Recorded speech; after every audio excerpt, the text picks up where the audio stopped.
हम लोग आज क्लास 10 में प्रश्नावली 6.2 का शेष बचा हुआ क्वेश्चन बनाएंगे। इसके पहले वाले क्लास में हम लोग क्वेश्चन नंबर 4 तक बना लिए थे और थेल्स प्रमेय की सहायता से और थेल्स प्रमेय के विलोम की सहायता से आप लोग को दिखा चुके हैं हम कैसे क्वेश्चन बनाया जाता है। यहाँ पर क्वेश्चन नंबर 5 और 6 लिखे हुए हैं जो आपकी किताब में दिया गया है, उसका फिगर भी हम बनाए हैं। देखिए 5 नंबर क्वेश्चन में हमको दिया है DE parallel OQ, DE parallel OQ दिया है और DF पैरेलल OR दिया है। हमको सिद्ध क्या करना है, EF समांतर QR यानी कि EF पैरेलल QR, ये और ये हमको पैरेलल करना है। तो कैसे करेंगे, EF पैरेलल QR तभी मिलेगा जब PE बटा में EQ बराबर PF बटा में FR प्राप्त होगा। ठीक है, तो चलिए हम लोग चलते हैं। सबसे पहले यहाँ पर लिखते हैं कि चूंकि DE समांतर OQ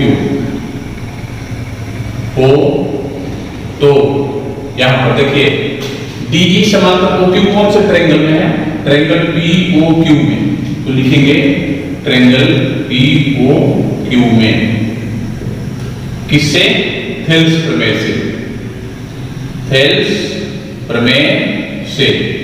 यहां पर हम लोग थेल्स प्रमेय का प्रयोग करेंगे। तो देखिए इसमें DE जो है वो समांतर है OQ के। ठीक है, तो हमको क्या मिलेगा, PE बटा में EQ, PE बटा में EQ बराबर PD बटा में DU, PD बटा में DU। ये हमारा इक्वेशन नंबर 1 होगा। क्योंकि हम लोग जानते हैं कि किसी त्रिभुज में दो भुजा को विभाजित करने वाली कोई रेखा तीसरी भुजा के समांतर होती है तो उसके द्वारा काटे गए जो अनुपात होते हैं वो समान होते हैं। तो ये DE जो है OQ के समांतर है, ये रेखा इस रेखाखंड के, तो ये भाग का अनुपात इस भाग और इस भाग के अनुपात के बराबर होगा। हम लोग पढ़े हुए हैं, हम लोग लिखेंगे। और दूसरा लिखेंगे ये DF पैरेलल OR हो तो इस स्थिति में कौन सा ट्रायंगल मिल रहा है, देखिए ट्रायंगल POR मिल रहा है।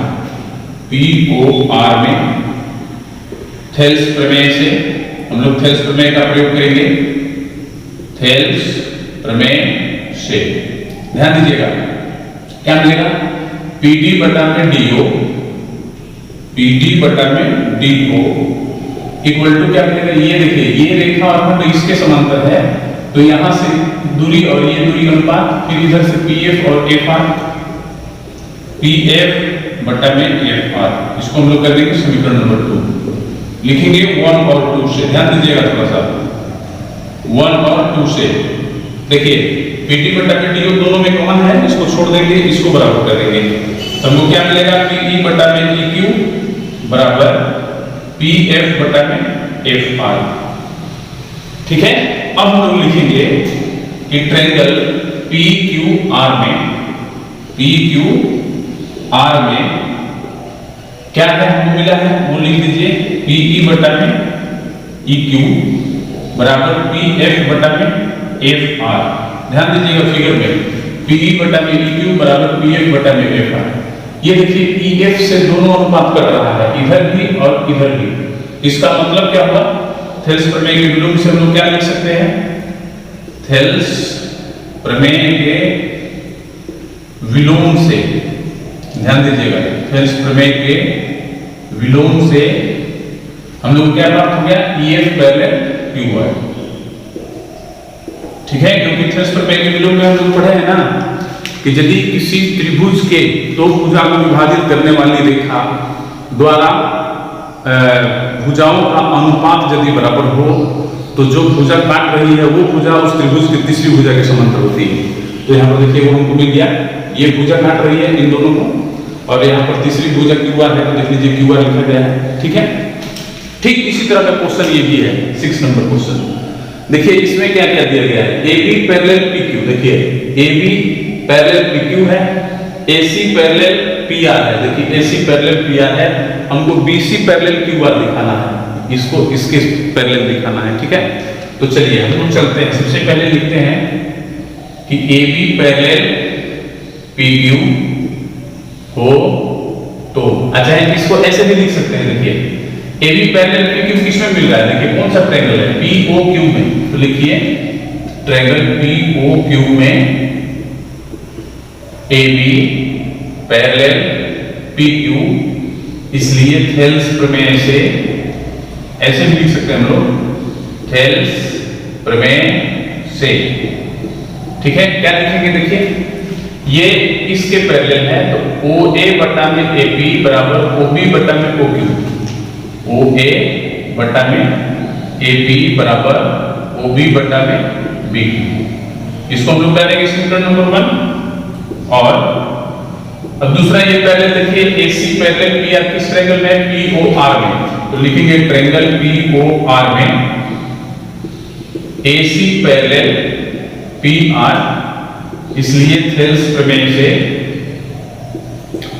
थेल्स प्रमेय का प्रयोग हम लोग करेंगे इसमें भी। थेल्स प्रमेय से हमको क्या मिलेगा देखिए, ये इसके पैरेलल है तो हमको क्या मिलेगा, पी ए बटा में ए ओ बराबर, ध्यान दीजिएगा हम लोग किधर से ले रहे हैं अनुपात, इसमें अनुपात हम लोग किधर से लिए थे, ओ ए बटा में ओ बी, तो इसमें भी हम लोग लिख सकते हैं ओ ए बटा में ए पी, ओ ए बटा में ए पी बराबर ओ सी बटा में सी आर, ओ सी बटा में सी आर, इसको कर देंगे समीकरण नंबर 2। ठीक है, 1 और 2 का प्रयोग करेंगे इसमें। देखिए कौन सा पक्ष कॉमन है, 1 और 2 से दोनों का LHS कॉमन है, RHS को हम लोग बराबर कर देंगे तो हमको क्या मिलेगा, OB बटा में BQ बराबर OC बटा में CR। ठीक है, अब देखिए, अब हम लोग लिखेंगे ट्रायंगल QOR में, QOR में हमको क्या मिला, अभी ये जो चीज मिला है वही लिखेंगे, OB बटा में BQ बराबर OC बटा में CR। ठीक है, OB बटा में BQ बराबर OC बटा में CR। इस जो रेखाखंड है, ये रेखाखंड से कटा हुआ अनुपात देखिए हमको बराबर मिला हुआ है। थेल्स प्रमेय के विलोम से हमको क्या मिलेगा, BC पैरेलल QR, तो लिख देंगे थेल्स प्रमेय के विलोम से, थेल्स प्रमेय के विलोम से क्या लिखेंगे, BC पैरेलल QY, और यही हमको सिद्ध करना था, देख लीजिए। ठीक है, क्वेश्चन नंबर 7 और हम लोग 8 देख लेते हैं, दोनों सेम क्वेश्चन है जो क्लास 9 में हम लोग पढ़ चुके हैं इसको। ठीक है, उसी को यहाँ पर बोल रहा है सिद्ध करने के लिए थेल्स प्रमेय के अनुसार कि सिद्ध कीजिए। ठीक है, तो इसमें दिया है क्वेश्चन नंबर 7 में कि प्रमेय 6.1 जो हम लोग 9th क्लास में पढ़े थे का प्रयोग करते हुए सिद्ध कीजिए कि एक त्रिभुज की एक भुजा के मध्य बिंदु से होकर दूसरी भुजा के समांतर खींची गई रेखा तीसरी भुजा को समद्विभाजित करती है। तो देखिए यहाँ पर हम लोग ले लिए हैं त्रिभुज ABC की भुजा AB के मध्य बिंदु हम D लिए हैं। ठीक है, से भुजा BC के समांतर हम लोग इसको खींचे हैं। ठीक है, और AC को E पर काटती है। हमको सिद्ध करना है कि ये जो D है AC को समद्विभाजित करती है, यानी कि दो बराबर भागों में विभाजित करती है। तो हमको क्या सिद्ध करना है, AE बराबर EC, तभी हम लोग को मालूम चलेगा ना कि ये जो D है वो AC को समद्विभाजित कर रही है। तो चलिए सबसे पहले हम लोग यहाँ पर लिखते हैं कि चूंकि AB का मध्य बिंदु क्या लिए हैं हम लोग, AB का मध्य बिंदु D है, हम लोग लिए हैं। ठीक है, तो D है तो हमको क्या मिलेगा, AD बराबर DB, तो लिख लेंगे AD बराबर DB।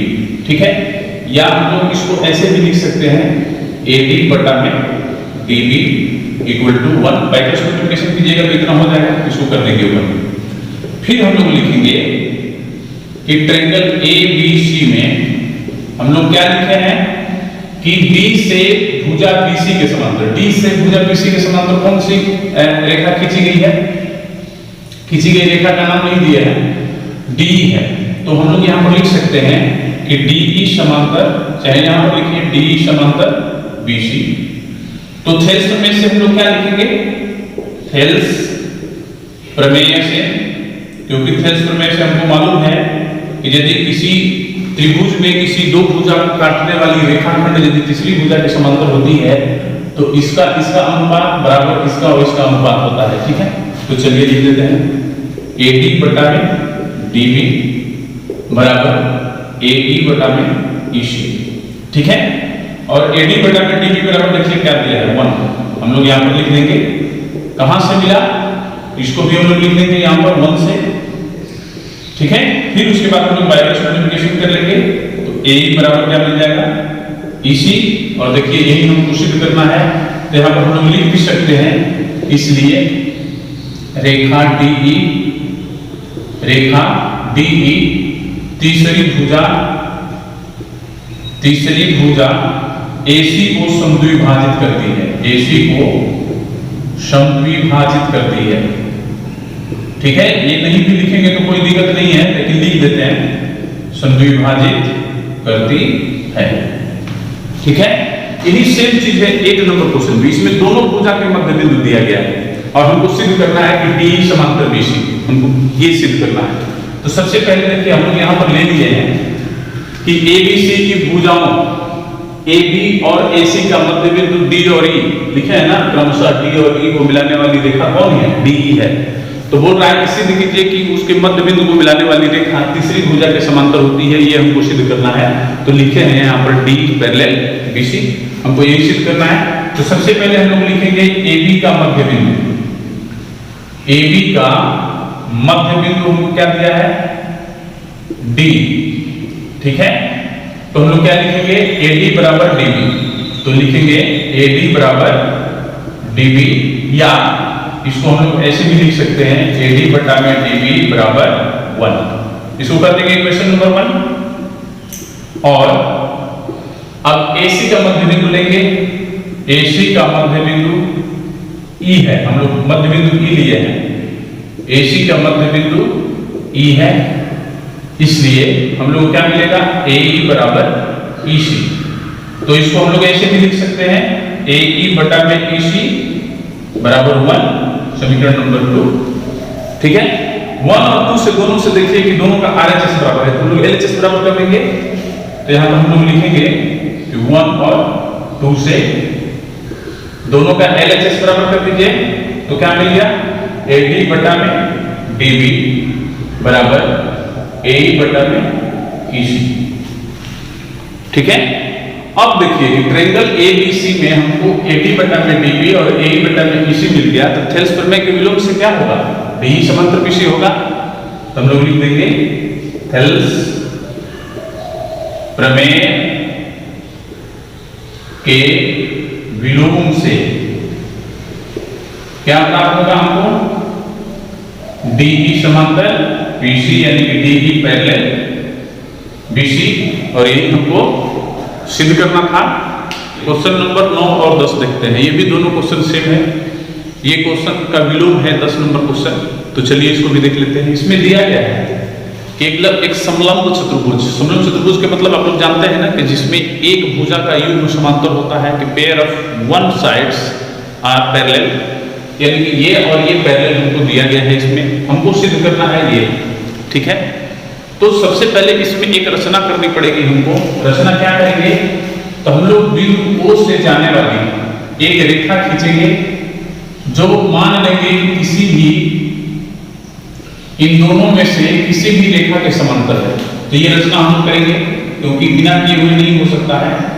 तो रचना में हम लोग लिखेंगे कि बिंदु O से जाने वाली, चाहे ऐसे भी लिख दीजिए AB समांतर PQ खींचा जो बिंदु O से जाती है, जो बिंदु O से जाती है।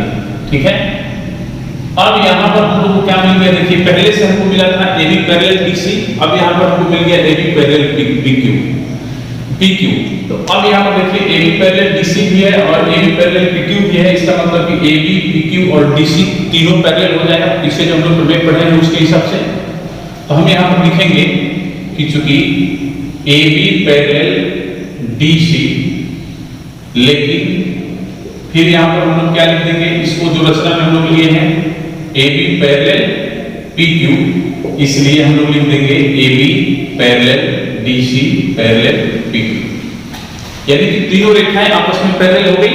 चलिए अब हम लोग प्रयोग करते हैं, लिखते हैं त्रिभुज ABD में, ध्यान दीजिएगा त्रिभुज ABD है, तो इसमें AB पैरेलल PQ है, तो PQ का पार्ट भी इसके पैरेलल होगा, यानी कि AB पैरेलल OP हो जाएगा। तो लिखेंगे हम लोग AB पैरेलल PO। AB इधर से लिख रहे हैं तो PO भी इधर से लिखेंगे। ठीक है, ध्यान देना, AB पैरेलल OP नहीं लिख सकते हैं क्योंकि दिशा बदल जाएगा। तो ऐसे हम लोग लिखते हैं। तो थेल्स प्रमेय से हमको क्या मिलेगा, देख लीजिए। थेल्स प्रमेय से जब AB पैरेलल OP है तो हमको क्या मिलने वाला है, ध्यान दीजिएगा। ये हमको क्या मिल जाएगा, BO, पहले इधर से लेते हैं, AP बटा में PD, AP बटा में PD बराबर BO बटा में OD, BO बटा में OD। इसको कर देंगे समीकरण नंबर 1। अब हम लोग लेते हैं त्रिभुज ADC में, ध्यान दीजिएगा, ADC में PO जो होगा वो DC के समांतर होगा, PO समांतर DC। क्यों? क्योंकि PQ जो है वो DC के समांतर है, तो PQ का पार्ट यानी कि PO भी DC के समांतर होगा, यानी पैरेलल होगा। तो हम लोग थेल्स प्रमेय से क्या लिखेंगे, थेल्स प्रमेय से, चलिए ये इसके पैरेलल है इस ट्रायंगल में, तो क्या मिलेगा, AP बटा में PD बराबर AO बटा में OC, AP बटा में PD बराबर AO बटा में OC। इसको कर देंगे समीकरण नंबर 2, ठीक है। अब लिखेंगे 1 और 2 से, ध्यान दीजिएगा क्या मिलेगा, दोनों का देखिए LHS समान है, RHS समान कर दीजिए, यहां पर लिख रहे हैं क्या मिलेगा, BO बटा में OD इक्वल टू AO बटा में OC, ठीक है। अब यहां पर हमको देखो क्या सिद्ध करना है, AO बटा में BO है, तो इसको तिरछा हम लोग स्थान परिवर्तन कर देंगे। तो देखिए OC आ जाएगा यहां पर और OD नीचे, और BO आ जाएगा यहां पर, ठीक है। और बाय क्रॉस मल्टीप्लिकेशन करके देख लीजिए, जितना इसका होगा उतना ही इसका भी होगा, BO into OC, ये भी BO into OC मिल रहा है, OA into OD, OA into OD, यानी कि हम लोग तिरछा जो है हम लोग अदला बदली कर सकते हैं। यही हमको प्रूव करना था। थेल्स प्रमेय के प्रमेय की सहायता से देख रहे हैं कितना आसानी से हम लोग क्वेश्चन बना रहे हैं, ठीक है। चलिए इसका ये विलोम है, इसमें हम लोग को दिया गया था कि ये और ये पैरेलल है, ठीक है, तो हमको सिद्ध करना था ये, उसमें ये दिया है और हमको ये और ये पैरेलल सिद्ध करना है, ठीक है। तो सबसे पहले हम लोग यहां पर लिखेंगे कि उसी तरह रचना इसमें भी करेंगे हम लोग रचना, ठीक है। क्या करेंगे, तो यहां से एक छोटी सी रेखा हम लोग खींच लेते हैं, इसको हम P कर देते हैं केवल, और मान लेते हैं कि वो AB के समांतर है, ठीक है। तो रचना में हम लोग लिखेंगे AB पैरेलल PO खींचा, PO खींचा, बस हो गया। अब हम लोग यहां पर लिखेंगे ट्रायंगल किसमें, ADC में, ध्यान दीजिएगा, ट्रायंगल ADC में, ठीक है। क्या मिलेगा, तो ADC नहीं, ट्रायंगल ABD में, ठीक है। ट्रायंगल ABD में AB पैरेलल PO है, ठीक है। तो थेल्स प्रमेय से हम लोग क्या लिखेंगे, थेल्स प्रमेय से क्या लिखेंगे, चलिए AP बटा में PD बराबर, AP बटा में PD दिया है तो PD इधर से लेंगे BO बटा में OD, AP बटा में PD बराबर BO बटा में OD। ध्यान दीजिएगा, इसको हम लोग कर देते हैं समीकरण नंबर 2। लिखेंगे हम लोग 1 से, क्या मिला है, AO बटा में BO इक्वल टू CO बटा में DO। इसमें भी तिरछा तिरछा स्थान परिवर्तन कीजिए, DO बटा में BO हो जाएगा और CO बटा में ये AO यहां आ जाएगा, ठीक है। अब चलिए इसको उल्टा कर लीजिए, तो क्या मिला, BO बटा में DO बराबर, इसको भी उल्टा करेंगे AO बटा में CO, इसको कर देंगे समीकरण नंबर 3। अब देखिए यहां पर 2 और 3 का प्रयोग करेंगे, लिखेंगे 2 और 3 से, ठीक है। तो देखिए 2 और 3 में देखिए BO बटा में DO इसमें भी है, इसमें भी है, OD का मतलब DO, ठीक है। तो ये और ये कॉमन है, तो इसके बराबर इसको कर दीजिए, तो क्या मिला, AP बटा में PD इक्वल टू AO बटा में CO। ध्यान दीजिएगा यहाँ पर ये किस ट्रायंगल में है, ये AP बटा में PD और बराबर AO बटा में CO किस ट्रायंगल में हो गया, ABC में।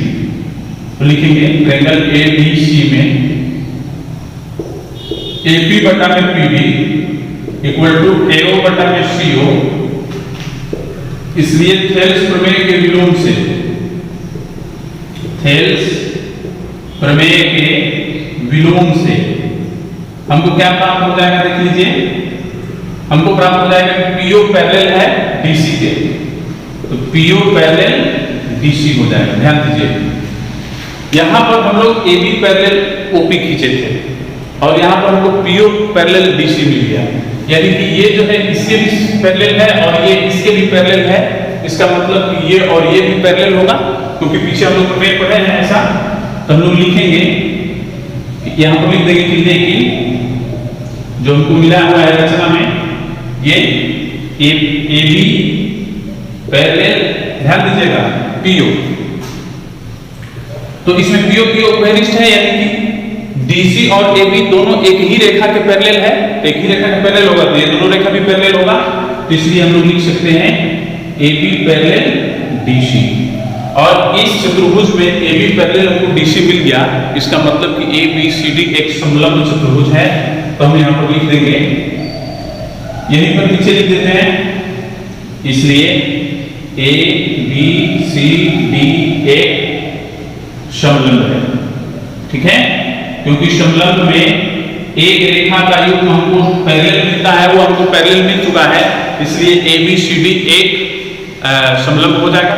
ठीक है, हम लोग प्रश्नावली 6.2 खत्म कर चुके हैं और उसके आगे पढ़ेंगे हम लोग पढ़ेंगे त्रिभुजों की समरूपता के लिए कसौटियां, criteria for similarity of triangle, यानी कि इसमें कौन कौन सी कसौटियां होती है। जैसे हम लोग सर्वांग में क्लास 9 में जब जैसे हम लोग कंग्रुएंसी में यानी कंग्रुएंट में हम लोग पढ़े हुए थे कसौटियां, सेम उसी प्रकार की कसौटियां यहाँ पर भी होगी। और जैसे हम लोग सर्वांग के लिए हम लोग जैसे क्रम से हम लोग संगत कोण और संगत भुजा को लिखते थे, उसी तरह इसमें भी लिखा जाएगा। थोड़ा सा वो भी हम आपको बता देते हैं यहाँ पर कि लिखने में कोई दिक्कत ना हो। और उसके बाद समरूप के लिए कौन सा चिन्ह लगता है वो भी हम लोग यहाँ पर प्रयोग करेंगे सिमिलरिटी के लिए। तो अब ध्यान देना है कि ये हम लोग पढ़ेंगे। उसके बाद प्रमेय दिया है 6.3, उसको भी हम लिख दिए हैं बोर्ड पर, उसको भी हम लोग सिद्ध करेंगे। तो सबसे पहले यहाँ पर देखिए हम लोग पीछे पढ़ चुके हैं कि दो त्रिभुज समरूप होता है यदि उसके संगत कोण बराबर हो और उसकी संगत भुजाएं एक ही अनुपात में हो, यानी कि समानुपाती हो। ठीक है, यानी कि उसका रेशियो जो होगा वो समान होगा। किसका रेशियो? तो उसकी संगत भुजाओं का। ठीक है, यदि इस फिगर में यदि हम लोग कोण A को बराबर हम लोग कोण B ले लेते हैं, यानी कि A का संगत कोण हम B लेते हैं, कोण B का संगत कोण हम यहां पर ले लेते हैं कोण Q को। ठीक है, और कोण C का संगत कोण हम जो बचा वही लेंगे R पर। तो कोण C बराबर यदि कोण R हम ले लेते हैं और संगत भुजा ध्यान दीजिएगा AB के संगत भुजा PQ लेते हैं, AB बटा में PQ, और BC का संगत भुजा QR लेते हैं, BC बटा में QR, और AC का संगत भुजा PR लेते हैं तो AC बटा में PR हो जाएगा। यानी कि यही हमको प्राप्त होगा दो कंडीशन। फर्स्ट कंडीशन संगत कोण बराबर होंगे तो ये तीनों बराबर ऐसा होगा। संगत कोण जो हम लोग को इसमें अब कोण बराबर मिलेंगे उसी को हम लोग लेंगे। ध्यान दीजिएगा क्वेश्चन जिस हिसाब से रहेगा उसी हिसाब से यहाँ पर हम लोग अपने मन से कोण A का कोण P जो है वो संगत कोरस्पोंडिंग एंगल हम लोग A और P को लिए हैं, B और Q को भी लिए हैं और C और R को लिए हैं। यानी ठीक है, B का कोरस्पोंडिंग एंगल Q लिए हैं, C का कोरस्पोंडिंग एंगल R लिए हैं, तो यहाँ पर मिल गया। और कोरस्पोंडिंग साइड AB का हम PQ लिए हैं, BC का QR लिए हैं और AC का PR लिए हैं। और देखिए उनके कोरस्पोंडिंग साइड्स को हम अनुपात में सजा दिए हैं रेशियो में। तो यहाँ पर देखिए तीनों रेशियो हमको बराबर मिल रहा है। तो इस स्थिति में हम लोग कहेंगे कि त्रिभुज ABC समरूप होगा। देखिए समरूप का ये चिन्ह लगाएंगे हम लोग। याद होगा आप लोग को सर्वांग में इसके नीचे हम बराबर का चिन्ह देते थे, लेकिन यहाँ पर बराबर का चिन्ह नहीं होगा, केवल यही चिन्ह होगा। ठीक है, अब यहाँ पर हम लोग ठीक उसी तरह क्रम से सजाएंगे। तो तो जैसे देखिए कोण A का कॉरस्पॉन्डिंग एंगल P है तो A की जगह पर इधर P होगा, B का कॉरस्पॉन्डिंग एंगल Q है तो B की जगह Q होगा, और C के कॉरस्पॉन्डिंग एंगल R है तो C लास्ट में है तो इधर R भी लास्ट में होगा। ठीक है, भुजा के हिसाब से भी हम लोग सजा लेंगे। देख लीजिए AB का कॉरस्पॉन्डिंग साइड क्या है PQ, तो AB इधर देख रहे हैं पहला दूसरा है तो PQ भी इधर पहला दूसरा है। उसी तरह यहाँ पर BC है दूसरा तीसरा तो QR उसके कॉरस्पॉन्डिंग साइड देखिए दूसरा तीसरा है, AC पहला तीसरा है इधर, तो इधर भी देखिए PR जो है वो पहला तीसरा है। इसका मतलब आप लोग समझ रहे हैं कि इसमें जो हम लोग लिखेंगे ये जो समरूपता वो इसी क्रम के हिसाब से हम लोग लिखेंगे, थोड़ा भी इधर उधर लिखेंगे तो गलत हो जाएगा। जैसे यहाँ पर देख लीजिए यदि हम लोग इसको ऐसा लिखते हैं त्रिभुज ABC समरूप है त्रिभुज QPR के, तो ये गलत हो जाएगा। क्यों गलत हो जाएगा? तो देखिए यहाँ पर कि A का कॉरस्पॉन्डिंग एंगल आपका P है, तो जिस स्थान पर इस समरूप के इधर सिमिलरिटी के इधर जिस स्थान पर A है उसी स्थान पर उसका कॉरस्पॉन्डिंग एंगल इधर होना चाहिए। तो देख रहे हैं A की जगह पर इधर Q आ गया है और हम लोग को A का कॉरस्पॉन्डिंग एंगल P मिलना चाहिए, तो यहाँ पर P नहीं है, P आ गया है यहाँ पर बीच में। ठीक है, तो ध्यान दीजिएगा कि हम लोग क्रम से सजाएंगे। तो ये हमारा आंसर इसके अनुसार से ये जो हम लोग सजाए हैं ये सजावट हमारा सही है, लेकिन ये सजावट सही नहीं है तो इसको हम लोग असत्य लिख देंगे कि ये असत्य होगा।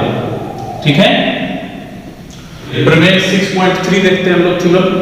इसमें दिया है कि दो त्रिभुजों की संगत कोण बराबर हो तो उसकी संगत भुजाएं एक ही अनुपात में होती है, यानी कॉरस्पॉन्डिंग साइड जो होता है उसका रेशियो एक ही में बराबर होता है, इसलिए ये त्रिभुज समरूप होते हैं। ठीक है, तो यहाँ पर हम लोग देख रहे हैं कि इसकी जो ये थ्योरम है इसको किसके अनुसार यानी इसके सहायता से हम लोग सिद्ध करेंगे, तो कंग्रुएंसी जो हम लोग 9th क्लास में पढ़े हुए थे, कंग्रुएंट के हिसाब से हम लोग इसको सिद्ध करेंगे उसी की सहायता से। तो यहाँ पर ध्यान देना है कि सबसे पहले देख रहे हैं कि AB जो है वो PQ से छोटी है, तो हम लोग कंग्रुएंट के हिसाब से हम लोग ऐसी एक रचना करेंगे। यहाँ पर एक हम S और T बिंदु दे देते हैं और मान लेते हैं कि PS जो है वो AB के बराबर है और PT जो है वो AC के बराबर है। ठीक है, दो चीज। तो हम पहले यहाँ पर लिखेंगे हमें क्या सिद्ध करना है, तो हमें सिद्ध करना है कि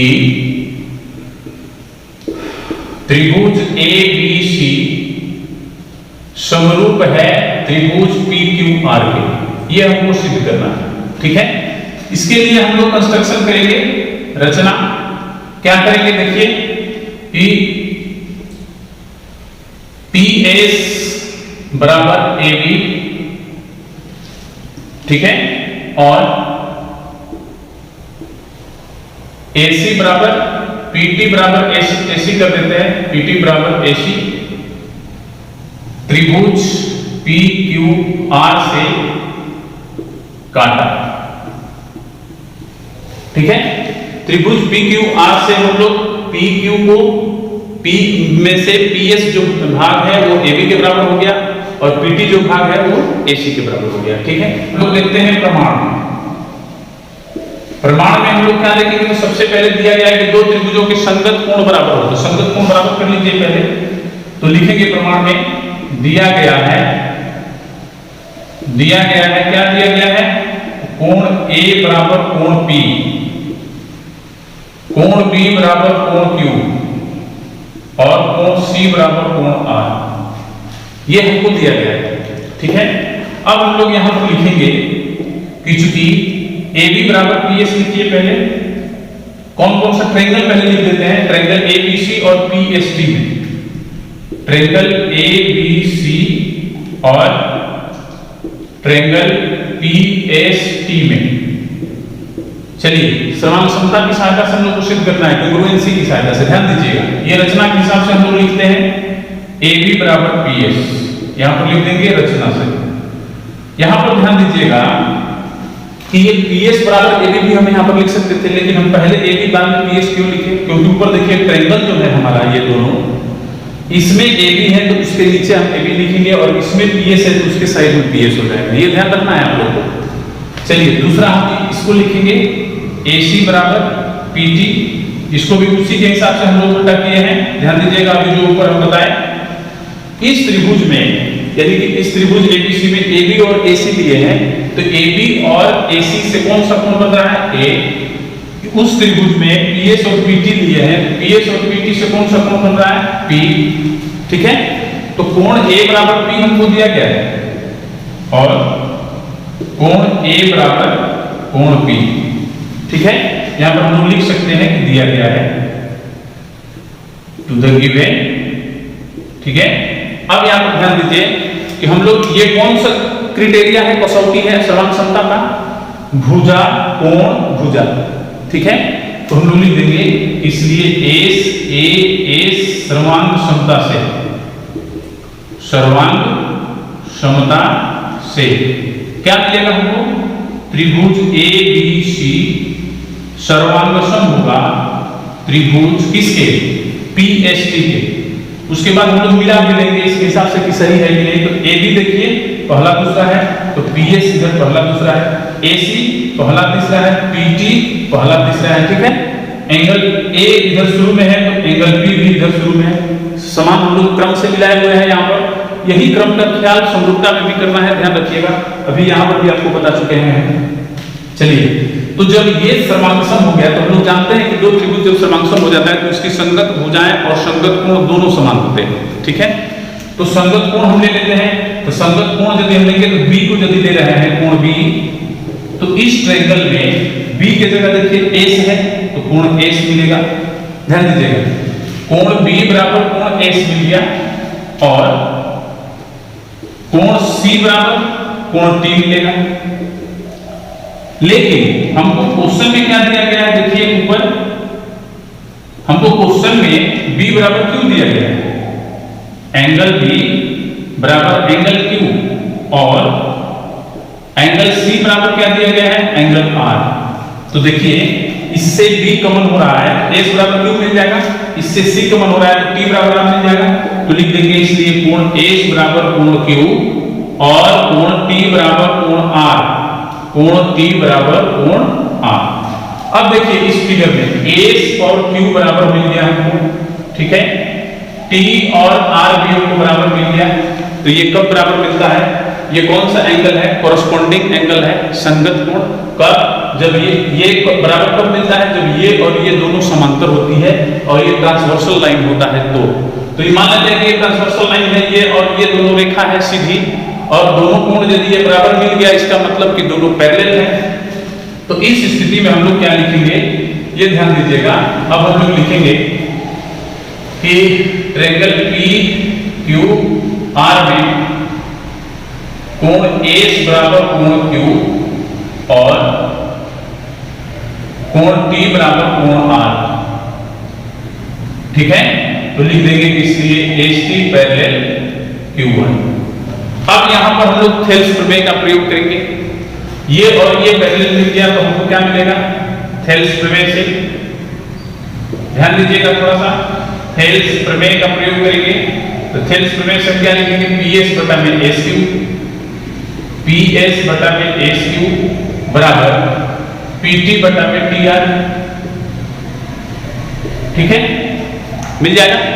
फिर इसको उल्टा कर लेंगे तो हमको मिल जाएगा एस क्यू बटा में P S equal to T R बटा में पी टी, ठीक है। दोनों और एक जोड़ेंगे तो क्या मिलेगा, एस क्यू बटा में P S plus 1 equal to T R बटा में पी टी प्लस 1, ठीक है। इसको हम थेल्स प्रमेय में पीछे बता चुके हैं, आप लोग को याद होगा कि थेल्स प्रमेय के हिसाब से हम लोग इसको चेंज कर रहे हैं। तो यहां पर हमको एलसीएम क्या मिलेगा, पी एस, तो क्या हो जाएगा S Q plus P S. इधर हमको एलसीएम पीटी मिलेगा, क्या मिल जाएगा टी आर प्लस पीटी, ध्यान दीजिएगा। तो एस क्यू और पी एस को जोड़ेंगे तो क्या मिल जाएगा पी क्यू, तो पी क्यू बटा में पी एस हो गया, और टी आर और पीटी को जोड़ेंगे तो क्या मिल जाएगा पी आर बटा में पीटी हो जाएगा।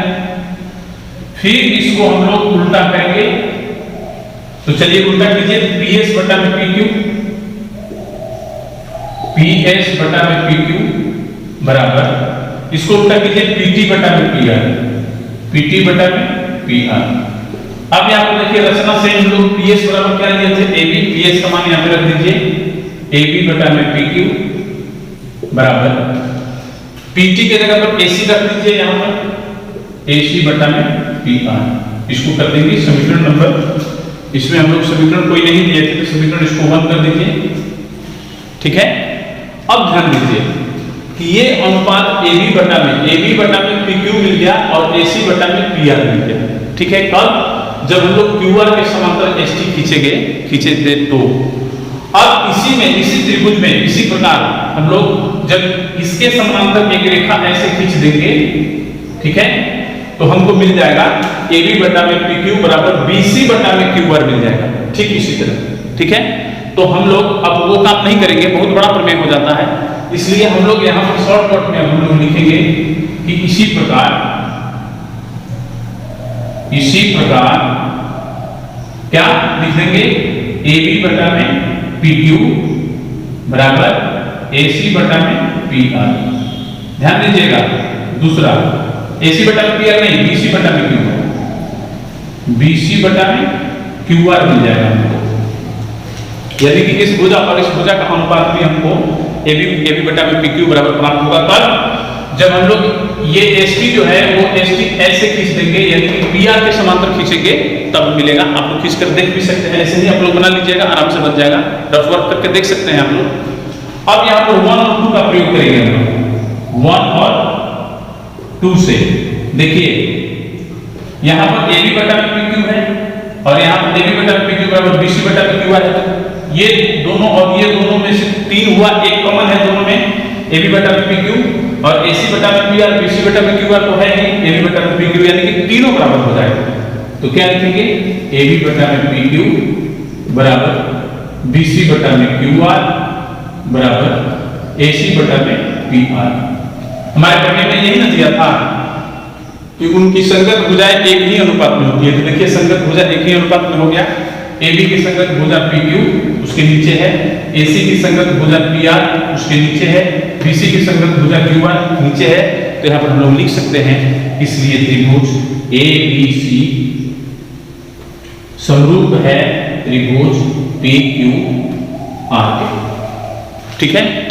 और ये कौन सा कसौटी है, तो इस कसौटी को हम लोग कहेंगे AAA, यानी कोण समरूपता कसौटी है ये। इसमें एक नोट्स भी है, उसको भी हम दिखा देते हैं, लिख देते हैं कि इस कसौटी को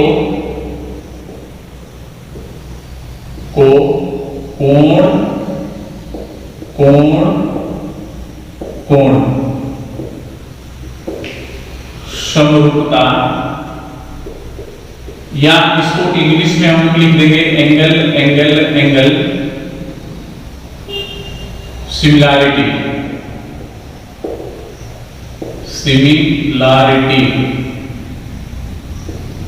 ठीक है।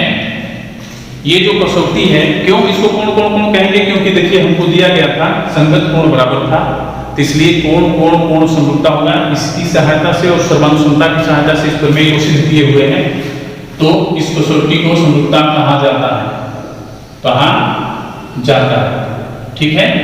इसमें एक नोट है, देखिए यदि किसी भी दो त्रिभुज में दो कोण यदि बराबर दिया है तो तीसरा कोण अवश्य बराबर मिलता है। क्यों? क्योंकि त्रिभुज के तीनों कोणों का योग 180 डिग्री होता है, ठीक है। तो उसके हिसाब से क्या दो कोण यदि मिलेगा हमको, दो त्रिभुज में यदि दो कोण बराबर मिल रहा है तो क्या वो दोनों त्रिभुज समरूप होगा? तो हाँ होगा। तो हम लोग लिखेंगे नोट में कि यदि दो त्रिभुज के दो कोण बराबर हो तो दोनों त्रिभुज समरूप होते हैं। दोनों त्रिभुज समरूप होते हैं, ठीक है, समरूप होते हैं। इसे कौन सा कसौटी कहा जाता है? एंगल समरूपता कसौटी कहा जाता है। ध्यान दीजिएगा, हम लोग को क्वेश्चन बनाने में काम आएगा। एंगल समरूपता कसौटी कहा जाता है। कैसे? ध्यान दीजिए, यदि मान लीजिए ये त्रिभुज है और ये त्रिभुज, ये ABC है, ये DEF है, इसमें एंगल ए हमको दिया है 60 डिग्री, इसमें भी हमको दिया है 60 डिग्री, और ये हमको दिया है 70 डिग्री, और ये भी दिया है 70 डिग्री। तो क्या ये दोनों त्रिभुज समरूप होगा? तो हाँ होगा। कैसे? तो देखिए त्रिभुज एबीसी के तीनों कोणों का योग कितना होगा? 180 डिग्री। तो 60 और 70 कितना हो गया? 130। तो ये कोण कितना का होगा? 50 डिग्री का। उसी तरह इसको भी जोड़िएगा और 180 में से घटाइएगा तो तीसरा कोण मिल जाएगा, इसका भी 50 डिग्री मिलेगा। तो देखिए तो इसका कोण और इसका कोण समान मिल गया तीनों। तो हम लोग जानते हैं किसी भी दो त्रिभुज के यदि संगत कोण समान हो तो दोनों त्रिभुज समरूप होते हैं। तो यहाँ पर हम लोग लिख सकते हैं, इसलिए त्रिभुज ए बी सी समरूप है त्रिभुज डी ई एफ के। क्यों?